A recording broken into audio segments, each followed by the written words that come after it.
अगर वो किसी प्रदेश को देश से अलग करने की साजिश रचे, वो आदमी अगर निचता का काम करे, जो ये कह रहे हैं कि मैंने नहीं कहा था, मेरा पिछला वीडियो देखे, मैंने 3 साल पहले बात कही थी नहीं कही थी, तो मेरा तो किसी राजनीति से कोई संबंध है नहीं, कोई मतलब नहीं है। कोई हारे जीते, भाजपा जीते, कांग्रेस जीते, अकाली जीते, आम आदमी पार्टी जीते, मेरा कोई मतलब नहीं।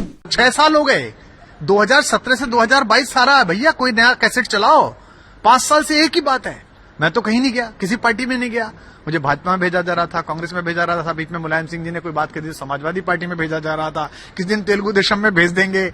अबे भैया, मैं कहीं नहीं जा रहा, तुम अपने रास्ते से भटक गए हो। अकल सीखो, इससे पहले कि लोग तुम्हें अकल सिखाएं, देश के लोग तुम्हें बताएं कि तुम्हारी औकात क्या है, उससे पहले जिस स्वराज के लिए चले थे, जिस बात के लिए चले थे, वहां पहुंचो। क्या है, मैं उस चिंटू विंटू के चक्कर नहीं करता। लीगल नोटिस की बत्ती बनाए, वो जिसको देना उसको दें। मानहानि किसकी हुई? जिसकी मानहानि होनी चाहिए उसका तो मान ही नहीं है, वो आए ना, वो आए अदालत में मानहानि के लिए, तो वो तय कर लें, वो और उनके चिंटू तय कर लें, है ना। क्योंकि मैंने तो ना आज तक इस्तीफा दिया पार्टी से, ना मुझे किसी ने निकाला, और मैं तो यहाँ कार्यक्रम करने आया था। आपने बाइट में अचानक पूछ लिया तो मैंने एक बात कह दी कि पहले वो तय करें कि कांग्रेस या बीजेपी किसी की ओर से। भाई, जो पार्टी मैंने बनाई, जिस संगठन का मैंने निर्माण किया, हम सब ने निर्माण किया, अगर वो किसी प्रदेश को देश से अलग करने की साजिश रचे, वो आदमी अगर निचता का काम करे, जो ये कह रहे हैं कि मैंने नहीं कहा था, मेरा पिछला वीडियो देखे, मैंने 3 साल पहले बात कही थी नहीं कही थी, उस समय मेरे गंभीर जो मतभेद हुए थे किस लिए हुए थे, पंजाब में मेरे खिलाफ दुष्प्रचार क्यों करवाया गया था, मुझे पंजाब क्यों नहीं भेजा गया था, जो कि मैंने गाना लिखा था उस टाइम, पंजाब में वायरल हुआ था। तो मेरा तो किसी राजनीति से कोई संबंध है नहीं, कोई मतलब नहीं है। कोई हारे जीते, भाजपा जीते, कांग्रेस जीते, अकाली जीते, आम आदमी पार्टी जीते, मेरा कोई मतलब नहीं है। बट हाँ, जो बात थी मेरे मुंह से निकली वो सच है।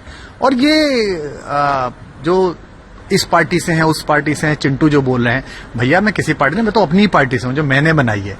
उस घर पे कब्जा कुछ गलत लोगों ने कर लिया है तो उससे असर थोड़ी पड़ता है। और कुछ लोगों ने ये भी कहा है कि क्या कोई प्रमाण है आपके पास, आपने जो बात कही, क्या कोई और भी है जो ये बात जानता हो, या कोई ऐसा सबूत जो आप दे सके कि हाँ ये उन्होंने कहा था? वो उस आत्ममुक्त इंसान के कुछ चिंटू बोल रहे हैं, जो हमारे खून पसीने से बनी हुई सरकारों के बाद आए हैं, है ना, मलाई चाटने। उन चिंटुओं से कहना अपने आका को भेजो, अगर औकात है ना तो आए सामान लेके, मैं भी सामान लेके आता हूं। इस देश को पता चले कि तुम क्या कहते थे, क्या सुनते थे, तुम्हारे मैसेज क्या है, तुमने बोला क्या है, पता तो चले इस देश को। आ जाए एक दिन, किसी भी जगह पे आ जाए, आपके उस पे आ जाए, किसी चैनल पे आ जाए, किसी चौराहे पे आ जाए, दुनिया को बुलाते हैं और चैनल्स को धमकी देते हैं कि दिखाएंगे नहीं। ये क्योंकि मैं आपके सामने बता रहा हूं, मैं 2 चैनलों का गवाह हूं, जिन चैनल के 2 पत्रकारों ने बड़े बड़े इंटरव्यू लिए थे दिल्ली चुनाव से पहले। मैंने उनसे पूछा कि तुमने क्यों नहीं पूछा ये सवाल कि राज्यसभा की सीटें कैसे बेची, तुमने क्यों नहीं पूछा किसान आंदोलन पे सवाल, तुमने क्यों नहीं पूछी इन बातों पे। तो उन्होंने कहा नहीं, हमको मना किया गया था ऊपर से कि भाई ये मत पूछो, क्योंकि जब आप इतने इतने करोड़ों के पैकेज दोगे चैनल्स को तो उनमें डील ही होती है। अभी कल परसों में चैनल्स के इंटरव्यू देख रहा हूं, इतनी बड़ी बात चले, लेकिन चैनल सवाल नहीं पूछ रहा उनसे कि भाई उसने ये कहा, इस पर क्या आपका जवाब है, हाँ ना कुछ तो करें। आपने राज्यसभा चुनाव वाली बात कही, उसको लेकर भी लोग कहते हैं कि राज्यसभा सीट आपको नहीं मिली। कितने साल? 6 साल हो गए, 2017 से 2022 सारा है भैया, कोई नया कैसेट चलाओ। 5 साल से एक ही बात है, मैं तो कहीं नहीं गया, किसी पार्टी में नहीं गया। मुझे भाजपा में भेजा जा रहा था, कांग्रेस में भेजा रहा था, बीच में मुलायम सिंह जी ने कोई बात कर दी, समाजवादी पार्टी में भेजा जा रहा था, किस दिन तेलुगु देशम में भेज देंगे। अबे भैया, मैं कहीं नहीं जा रहा, तुम अपने रास्ते से भटक गए हो। अकल सीखो, इससे पहले कि लोग तुम्हें अकल सिखाएं, देश के लोग तुम्हें बताएं कि तुम्हारी औकात क्या है, उससे पहले जिस स्वराज के लिए चले थे, जिस बात के लिए चले थे, वहां पहुंचो।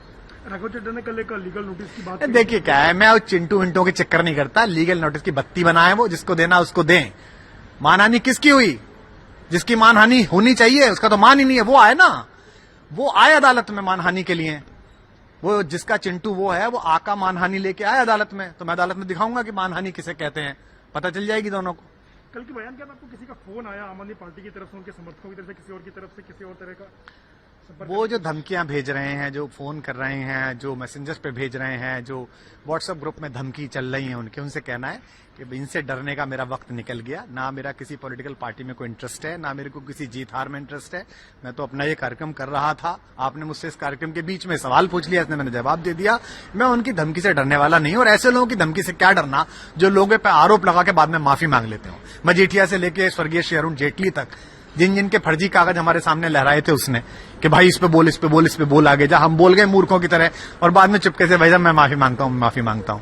ऐसे आदमी का क्या भरोसा करना। लेकिन ये भी बात है कि पंजाब चुनाव के दरमियान ही आपने अरे भैया, आप पंजाब चुनाव के दरमियान यहाँ पे आए थे, मैं क्या करूं। 16 भारत पंजाब चुनाव के दौरान चल रहा था। मैंने आपसे कही थी कि आप पंजाब चुनाव में मुझसे पूछो। आपने मुझसे पूछा कि उसने ऐसा कहा है कि हिंदू डरे हुए फला हुए हैं। तो मेरे अंदर जो जो था, जो मुझे पता था, वो निकल गया। यही मेरी क्वालिटी है कि मैं बोलता हूं तो निकल जाता है। और उससे उसके चिंटुओं से ये कहना है कि आका की थोड़ी बहुत इज्जत बचानी है ना, तो मुझसे ज्यादा मत भिड़ो, वरना मैं सारी बता दूंगा क्या क्या है। अभी वो कुछ सांपों के इलाज कुछ विशेष सपेरों पर होते हैं। ये दुर्भाग्यशाली है कि भारत की राजनीतिक पार्टियों के पास वो कौशल नहीं है कि वो ऐसे सपेरों को पिटारे में बंद कर सकें।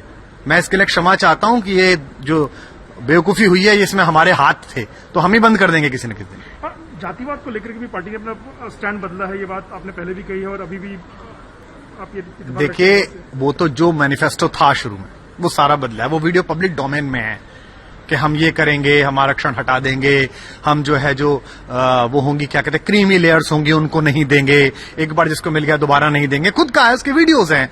पहली बार इसी ने रखवाया था। मैंने कहा भाई हमारी कौन सी केंद्र में सरकार बनने जा रही है जो हम आरक्षण पे कॉल लें, जो हम इन चीजों पर कॉल लें। नहीं नहीं नहीं, इससे रखो, इससे रखो। इससे क्या है कि यूथ मोटिवेट होगा और यूथ हमारे बारे में अच्छा अच्छा लिखेगा।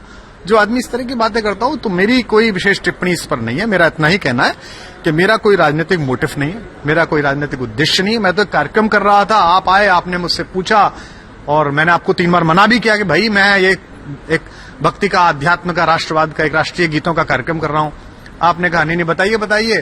तो मैं सिर्फ ये कहना चाहता हूं कि लोग बाग जरा सोचें इस देश के बारे में। मुझे दर्द होता है क्योंकि मैंने बनाया था वो, मैंने अपने हाथों से वो मंजर देखा था कि हिंदू मुस्लिम और ईसाई, हिंदू मुस्लिम सिख ईसाई, अन्ना के हैं 4 सिपाही।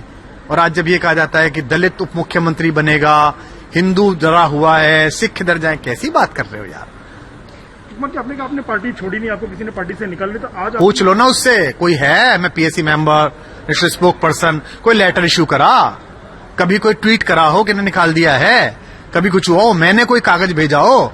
जो खुद को स्वराज के बड़े मसीहा समझते तो इनसे स्टैंड तो पूछो कि वो हैं कहाँ। तो आप कहना चाहते हैं कि आप आज भी आम आदमी पार्टी में हैं टेक्निकल? भाई साहब, अगर मुझे ना निकाला गया है ना मैंने इस्तीफा दिया, वो चूंकि जेब की है पार्टी, तू ये बनेगा, तू ये बनेगा, तू चला जा, तू आ जा। जो दूसरों को लोकतंत्र सिखाते हैं उनका लोकतंत्र कैसा है मैं बता दूं अभी। और अभी तो मैं पंजाब वालों को और बात कहना चाहता हूं, वो एक गलतफहमी पाल देंगे जो थोड़ा बहुत बीमा वो देने वाले हैं, कहीं भी दिल्ली में कोई देने वाला है। वो जो नंबर 2, नंबर 3, नंबर 4 है ना, जो सुबह दोपहर शाम लगे रहते हैं वंदना में, उनको भी कुछ नहीं मिलने वाला। रिश्तेदार आने वाले हैं, पारिवारिक रिश्तेदार आने वाले हैं कब्जा करने के लिए, वहीं पहुंचेगी पार्टी। इन आपके बयान से कांग्रेस और भाजपा को फायदा होगा, एक बात तो अरे भाई, किसको काकालियों क्यों नहीं होगा? आप कम मानते हो उनको काकालियों को? किसको होगा, किसको नहीं? मैंने इसलिए बोला ही नहीं। मेरे को तो एक दर्द था कि यार ये हिंदू सिख हद हो गई भाई। दरबार साहब और दुर्गाना मंदिर दोनों जगह सिर झुकाने वाले लोग हमने कभी नहीं सोचा कि पहले दरबार साहब में सिर झुका लिया तो बाद में दुर्गाना मंदिर जा रहे हैं, पहले दुर्गाना चले गए तो बाद में दरबार साहब जा रहे हैं। हमारे लिए मालिक के दोनों दरबार एक जैसे। और वहां ये बातें मैं सुनूं तो ये तो दुख देने वाली बात है। कष्ट हुआ तो मैंने बोल दिया। अब इसका जो राजनीतिक अर्थ निकले, जो इसकी पॉलिटिकल गेन माइलेज जिसको जो मिलती हो ना मिलती हो, मैं नहीं जानता। ना मैं इस जीत हार में पड़ा हुआ कि कौन जीते कौन हारे। एक गलत बात थी, मैंने बोल दी। और चिंटुओं से फिर कह रहा हूं कि आका को बचाने के चक्कर में बकवास मत करो, ज्यादा बोल दूंगा तो दिक्कत में आ जाओगे। प्रधानमंत्री ने आज आपको कोट किया? भैया मैं आज सुबह से कार्यक्रम में था तो मैंने कुछ देखा नहीं। आप फिर दोबारा प्रकट हो गए यहाँ पर तो मैंने दोबारा कोई बात कह दी।